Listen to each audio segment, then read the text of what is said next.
দিকে অপলক দৃষ্টিতে তুমি কি দেখছো? আপনার সাহিত্য পূজার অঙ্গনে এক দেবী মূর্তি। তুমি কি জানো ওর নাম সঙ্গীতা?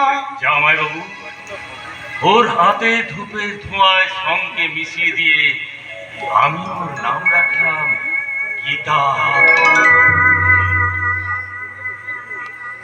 নিশীথ, ওকে দেখে তোমার কি মনে হচ্ছে? কালিদাসের কাব্যমালঞ্চে বিরোহী যক্ষের সামনে উজ্জয়িনী রেখা নদীর জলে ছায়া পড়া কোনো এক জ্যোৎস্না মাখা যক্ষী। কিন্তু তুমি তো ওর আসল পরিচয় জানতে এসেছিলে। হ্যাঁ, জানতে এসেছিলাম জামাইবাবু, কিন্তু এখন দেখছি আমি ওই এমনি কোন স্নেহ সম্মান আমার দিদির মুখ থেকে আমি কোনদিনও শুনতে পাইনি। তার সারা স্মৃতি জুড়ে এমন পবিত্র সিঁদুরের রেখা সে কোনদিনও আঁকেনি। সে আমাকে ভাই বলেই মানেনি।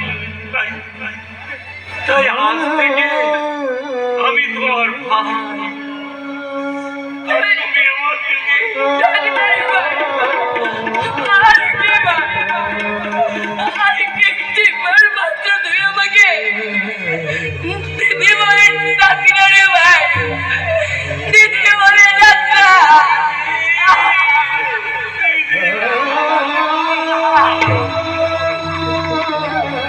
তোমায় বলে বারাঙ্গনা কে দেয় ধুতো গায়ে, হয়তো তোমার সৈন্য দিয়াছে সীতা সরস্বতী মায়ে। স্বর্গবেশা ঘিতাজি পুত্র হল মহাবীর কুমারীর ছেলে বিশ্বপুত্র কৃষ্ণ হয়ে পায়। কারণে পুত্র কর্ণ হইল দানবীর মহারথী।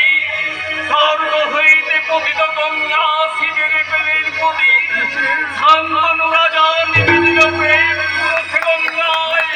তাদের পুত্র ভীষ্ম কৃষ্ণ প্রণমে যায়।